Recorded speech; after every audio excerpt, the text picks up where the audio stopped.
Good morning, my students. Today we are going to discuss the topic catalytic converter. So we will learn what is catalytic converter first. Then we will discuss the functioning of the catalytic converter and the structure of the catalytic converter. So as the name suggests, it's a converter. So what it converts, we will learn. And it is a catalytic converter. Means some catalysts, bed or catalysts are used in this converter. So what is the use of this catalyst and what it converts? So we will discuss it in the next few slides. So what is a catalytic converter? A catalytic converter is present in any internal combustion engine. Ideally, in any type of internal combustion engine, there should be some catalytic converter. Why we require this catalytic converter in any internal combustion engine? Because from the internal combustion engine, some toxic gases are produced. So if you take the example of any kind of four-wheeler or two-wheeler, you will find that in the figure you can see that the catalytic converter is present in this four-wheeler, and in the figure 2 you can see the exactly the what is the position of the catalytic converter in a vehicle. So this catalytic converter, what is the function? So we need to know the toxic agents which is coming out from a internal combustion engine.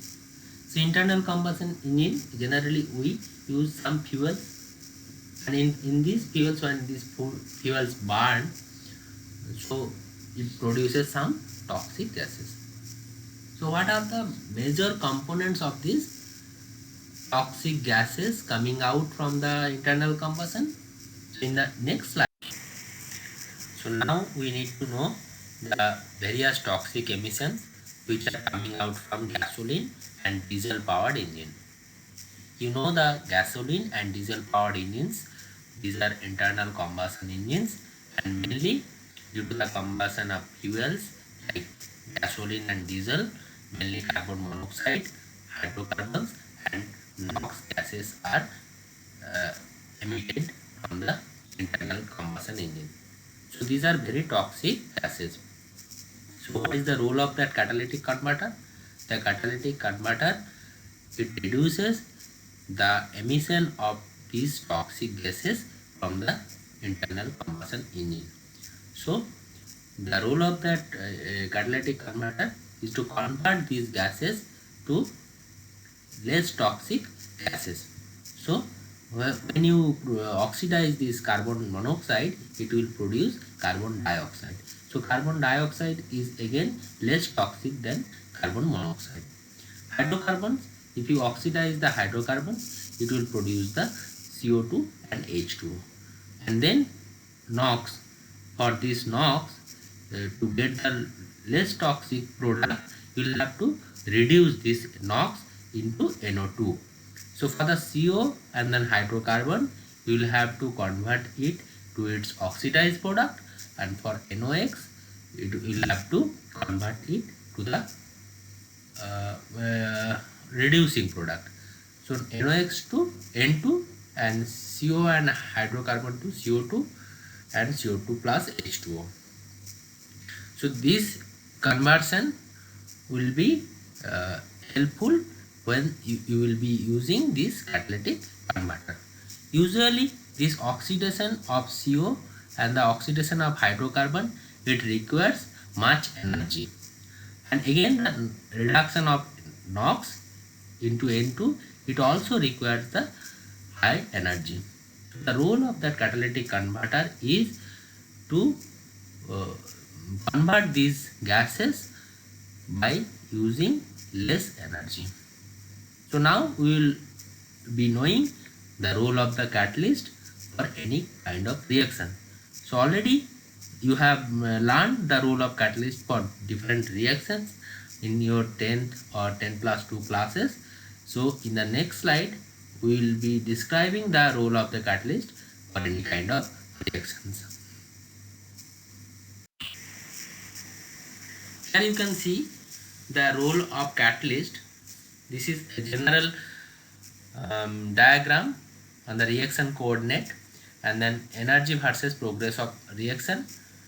So the role of catalyst when you are using this catalyst and when you are not using the catalyst.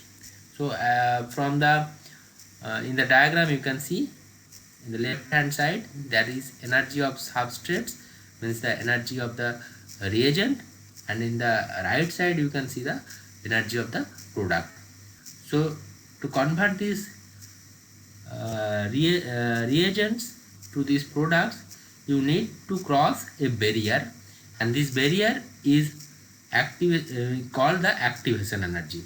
So you can see the activation energy without catalyst, it is very high. So when you are using the catalyst, the activation energy for the conversion of reagent to product is less. So if you use the catalyst, then it will be helpful to get or to convert the reagent to product easily. So that's why we need the catalytic converter. So uses of catalytic converter, I am just going through this text. A catalytic converter is a device used to reduce the toxicity of the emissions from an internal combustion engine, which I have already discussed. Catalytic converters are mostly used in motor vehicle exhaust system. So whether it is two-wheeler or four-wheeler, you can get this catalytic converter. Catalytic converters are also used in the generator, because generator is also an internal combustion engine, mining equipment, trucks, buses, trains, and other engine equipped machines. So wherever there is internal combustion engine, so wherever there is a production of this CO, CH4 and NOx, there we use this catalytic converter. So a catalytic converter provides an environment for a chemical reaction wherein toxic combustion byproducts are converted to less toxic substances. Now we will be knowing some brief history of the catalytic converter. So catalytic converter has been invented by Eugen Hartree in 1950. So what has been developed at that time, the catalytic bed is mostly poisoned by the tetraethyl lead. So you know this tetraethyl lead, this is often used in the gasoline engine to reduce the knocking of the fuel. So this tetraethyl lead, it often poison the catalytic bed. So then the modified catalytic converter was developed by Mooney, Keith, and then Corporation. So it is, they have created the first production catalytic converter in 1973. Now construction of a catalytic converter. Here we will be knowing how this catalytic converter is prepared. So catalytic converter, again, it can be ceramic core converter or it can be metal core converter. So it can be ceramic as well as the metal core converter. So we will be knowing what is there inside this. So if in the left figure you can see there is an honeycomb structure inside. I think all of you are able to see that honeycomb structure. Actually in these honeycomb structures, these catalysts are coated. So since the catalyst, since the honeycomb structure, it has high surface area, it will distribute the more amount of this catalyst homogeneously within the surface. So that's why honeycomb structure is used. Again, not only the honeycomb structure, with this honeycomb structures sometimes a wash coat is used. Wash coat What is the role of this wash coat? Wash coat basically is a silica and then alumina, mixture of silica and alumina. So it will basically create a rough surface on the honeycomb substrate, and then this rough surface will be useful to adhere or to absorb the catalytic bed. So basically within a catalytic converter there will be a core, and in that core there will be a honeycomb structure, and then on top of that honeycomb structure there will be a wash coat, and on top of this wash coat there will be catalytic bed. So I am now going through the text. What I have discussed mostly written here. The core is often a ceramic honeycomb in modern catalytic converters, but stainless steel foil honeycombs are used too. The honeycomb surface increases the amount of surface area available to support the catalyst, and therefore is often called a catalyst support. So honeycomb structure is basically a catalyst support. A wash coat is used to make converters more efficient, often as a mixture of silica and alumina. So as I told, the role of the wash coat when added to the core forms a rough irregular surface which has a far greater surface area than the flat core surface do, which then gives the converter core a larger surface area and therefore more places for the active precious metal side. Okay. So what I have discussed in the last slide, that has been described here in the present slide. Okay. The catalyst is added to the wash coat in suspension before being applied to the core. So first in the wash coat this suspension of the catalyst is given, then it is dried, then it is included into the core, placed into the core. So what are the catalyst? We are now saying the catalytic bed. So what are the composition of this catalyst? Mainly we use some noble metals as catalyst here. So platinum, palladium, rhodium, these are the noble metals. These noble metal catalysts are useful for the conversion of these gases into less toxic substances. So platinum is the most active catalyst and is widely used. Palladium and rhodium are two other precious metals used. So here this platinum and palladium, these are basically for the oxidation reaction, and rhodium are used as reduction catalyst. And here it is written platinum and palladium are used as an oxidation catalyst. Apart from this noble metal catalyst, platinum, palladium, rhodium, sometimes this cerium, iron, manganese and nickel are also used as a catalyst for the conversion. So since the noble metals are very costly, sometimes the researchers are finding alternative to these noble metals. So that's why these cerium, iron, manganese and nickels are used. Now we can classify the catalytic converter into two main types. So again I am saying classification of catalytic converter. So there may be two types of catalytic converter. One is the two-way catalytic converter and another is the three-way catalytic converter. Two-way catalytic converter means it is useful for the two simultaneous work. It has dual role. One role is that to convert CO to CO2, means carbon monoxide to carbon dioxide, and then oxidation of unburned hydrocarbon to carbon dioxide and water. So you can see that in the two-way catalyst mainly the oxidation reaction occur. So it is written here in the bold letter that unable to control NOx gases. So the two-way catalytic converter, here it is useful for the oxidation of the gases only. It cannot reduce the NOx gases. So oxidation is possible, and the oxidation reactions are mentioned here. So first the CO, carbon monoxide plus oxygen, it will produce this carbon dioxide, and in the second reaction you can see it's a combustion reaction, and the combustion of hydrocarbon, it produces CO2 and H2O. Now two-way catalyst, it can do the oxidation only. So what will be the three-way catalytic converter?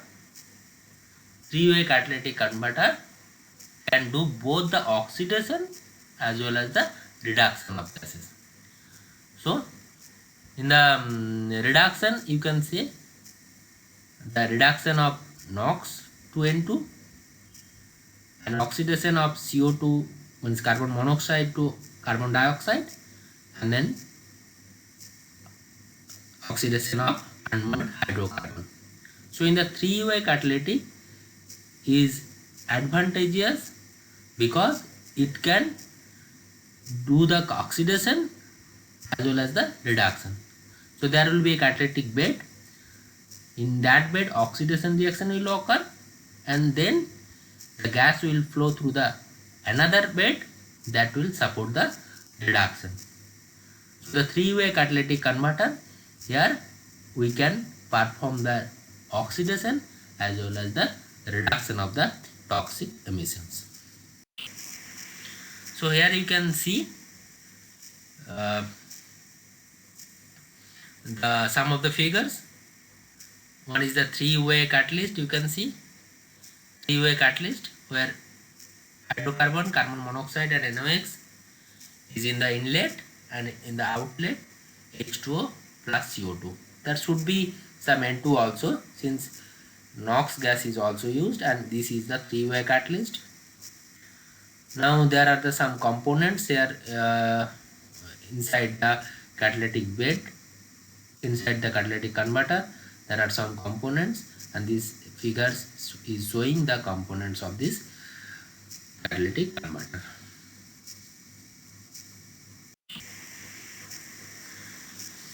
Now damage to catalytic converter. So it's very good that it is converting the toxic gases into the less toxic substances. But how this catalytic bed is poisoned, or how the activity of catalyst is lost? When the activity of the catalyst bed is lost, it is called the catalyst is poisoned. Catalyst poisoning occurs when the catalytic converter is exposed to exhaust containing substances that coat the working surface, encapsulating the catalyst so that it cannot contact and treat the exhaust.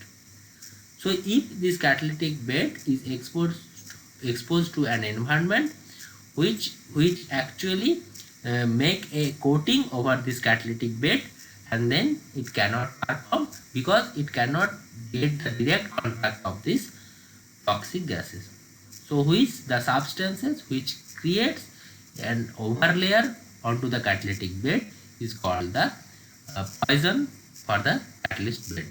The most notable contaminant is the lead. Okay. Now the negative aspects of the catalytic converter. So till now we have discussed this, that catalytic converter is very important since it is taking care of our environment, and it is reducing the toxic emission. So we should use the catalytic converter for every internal combustion engines. But there are some negative aspects of catalytic converters.